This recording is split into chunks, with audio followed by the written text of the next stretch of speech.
Muito obrigado.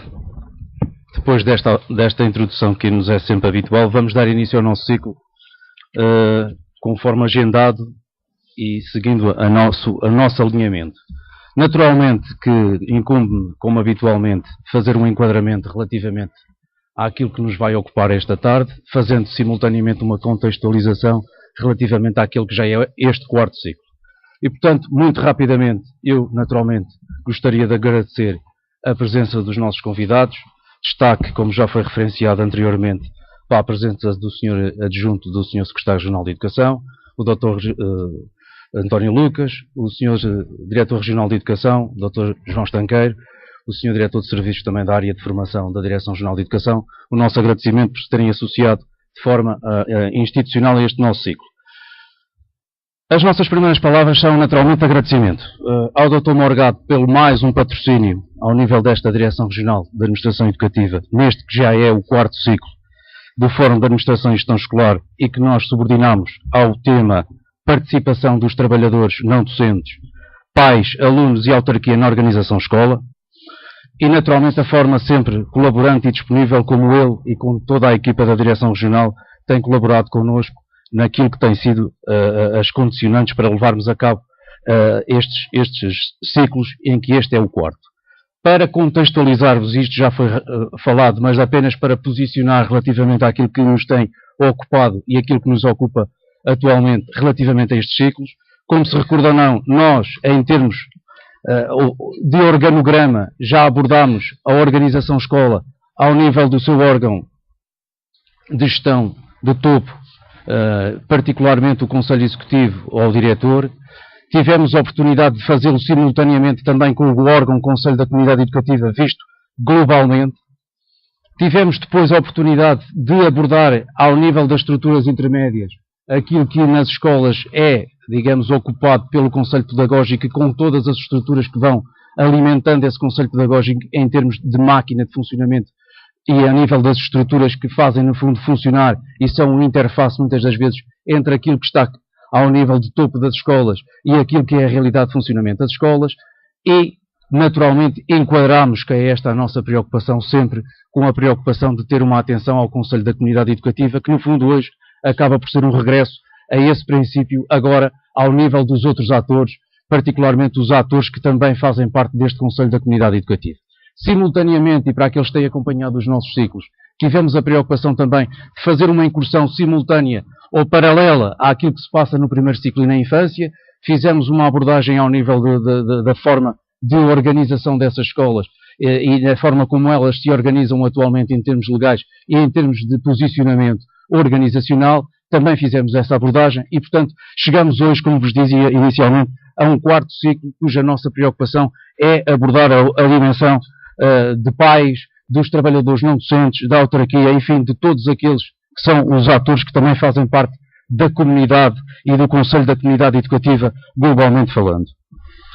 Eu gostaria também de aproveitar o momento e simultaneamente para, aos nossos convidados e aos nossos representantes, deixar aqui um desafio, que é de que se encare simultaneamente este quarto ciclo, que acaba por corresponder a um período de 1 ano e meio, e neste momento já com mais de 700 participantes, quer do lado de cá, quer do lado de lá, quer, e não contabilizando aqui naturalmente todos aqueles que têm simultaneamente participado e presenciado o fórum online que vamos alimentando e trabalhando, que se possa, dizia eu, modestamente entender esta realidade como um contributo para uma construção de uma escola, chamemos-lhe uma escola regional, com tudo aquilo de idiosincrático que isto possa ter, que dê, no fundo, resposta às exigências dos tempos modernos, naquilo que acaba por ser o mais exigido a esta escola, que é um papel relevante e ativo de construção de um processo educativo regional.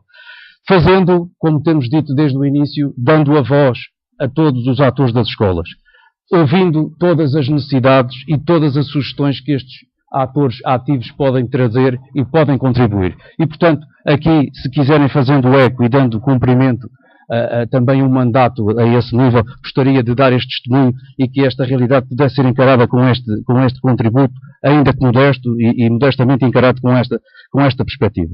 Naturalmente, também gostaria de deixar aqui uma palavra de agradecimento à escola, à Escola Bartolomeu Postrelo, na pessoa do Sr. Presidente do Conselho Executivo, colega de vários anos e de formação académica, e que a forma como nos recebeu, a forma como hoje conseguimos montar este, chamemos-lhe palco, enfim, quase que cinematográfico ou televisionado, foi realmente uma tarefa bastante complexa e que nos desafiou, mas que eu penso que o resultado, como podemos constatar, é um resultado positivo.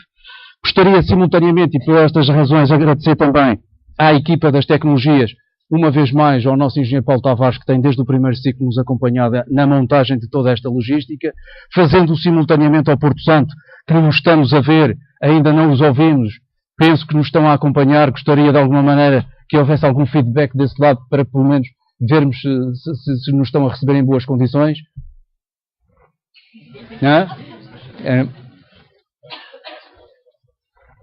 Do lado do Porto Santo temos o nosso colega Carlos, que também tem sido incansável desde o primeiro momento nos ciclos que temos montado, porque isto acaba por ser uma montagem áudio-vídeo feita muito com a prata da casa, com aquilo que é as nossas condicionantes e as nossas limitações, que há pouco também já foram referenciadas que as escolas vão tendo, mas que ainda assim nos é possível levar avante esta realidade. Eu penso que o Porto Santo nos está a ouvir.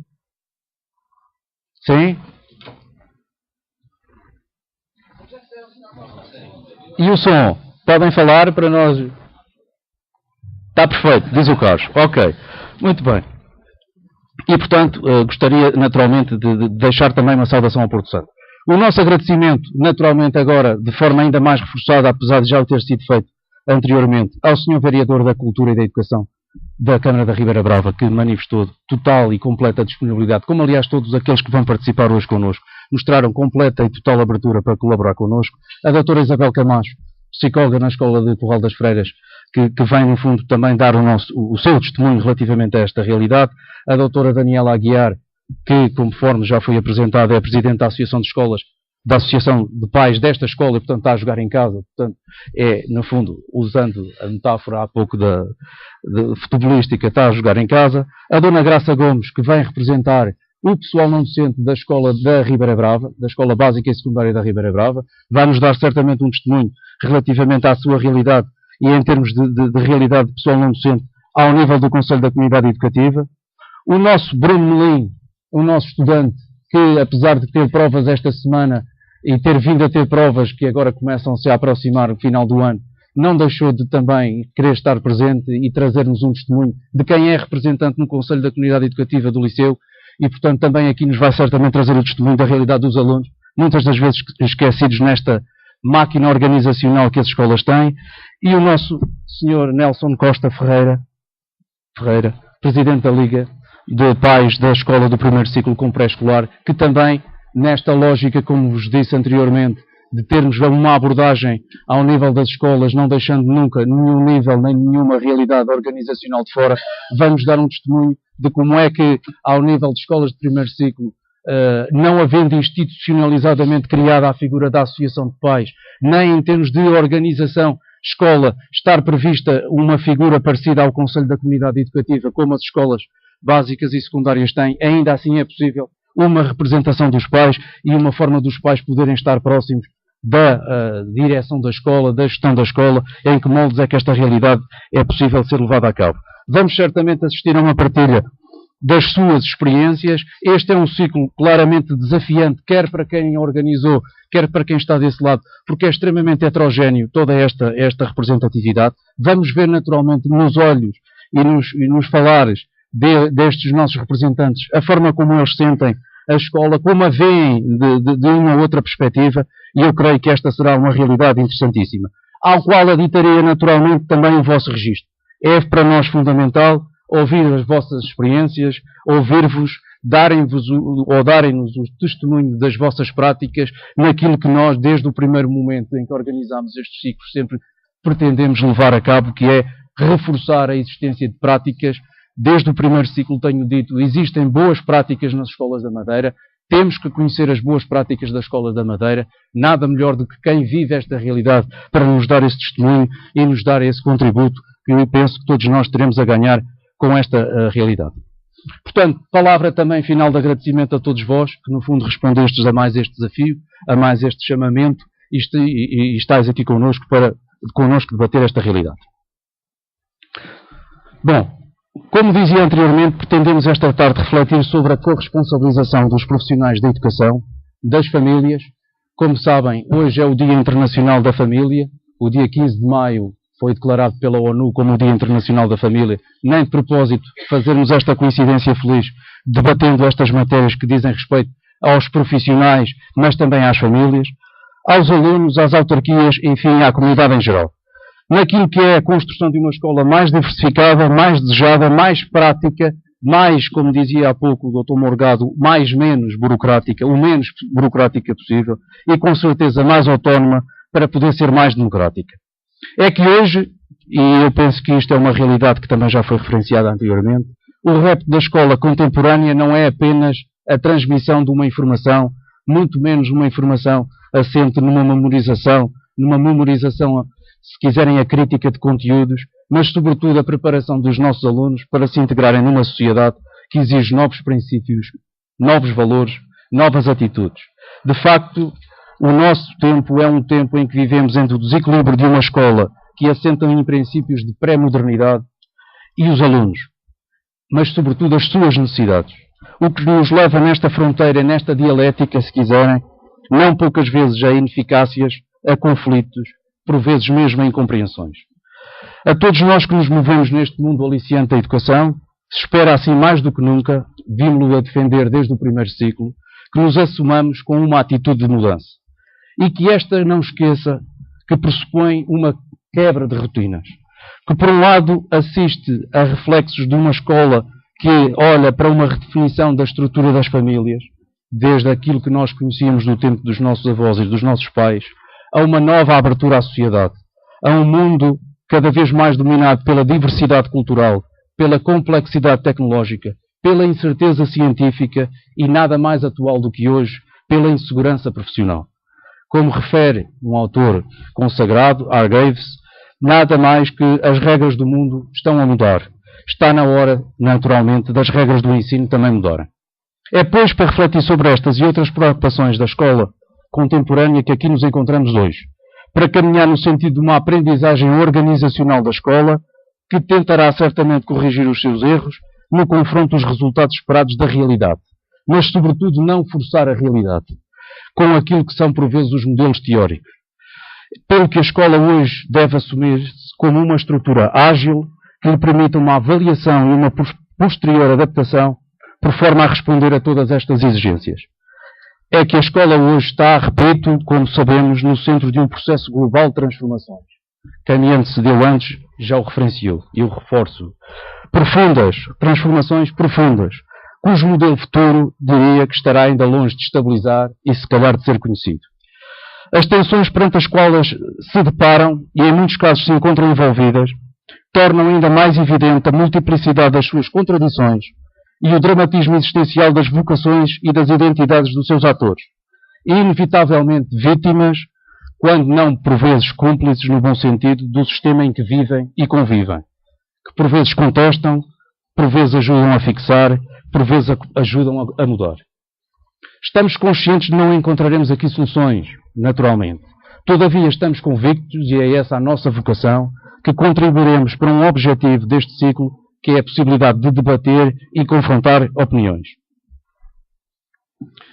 Como não há democracia no singular, espera-se que a educação escolar, ao implicar um contributo para a construção de um projeto de sociedade, seja também mais amplo. Já foi referido anteriormente pelo Dr. Morgado. E que a escola tenha a capacidade de, ela própria, olhar-se de forma diferente. De que aquela que era a visão, se calhar, tradicionalista que nós temos ainda muito pré-formatada, de uma visão unitária, onde todas as variáveis se equilibravam, todas as variáveis se permanentemente identificavam e permitiam um equilíbrio, e que, no fundo, um conflito que fosse e que surgisse era imediatamente solucionado, porque era possível de solucionar. Que esta visão, que assenta-se ou assentava sobretudo em palavras-chave como autoridade, liderança, controlo, e, consequentemente, a gestão tivesse esta realidade como pré-definida, passa hoje para uma visão completamente diferente. E é uma visão pluralista aonde a realidade é aquela que há pouco vos transmiti, é completamente notável, completamente em transformação, em tensão e, quando muito, em antagonismo. É por isto que é necessário, se calhar, pensarmos que a palavra-chave passa a ser esta do poder, da dificuldade de controlar e de olhar para o poder que a escola tem enquanto uma variável crucial para a qual os conflitos que possam surgir têm que ser geridos. É por isto, naturalmente, que nós teremos, por certo, olhar para a escola, e nada mais atual do que aquilo que nos ocupa agora, olhar para esta escola como uma gestão participativa no qual todos e nenhum mais do que outro tem o seu papel e tem a sua importância.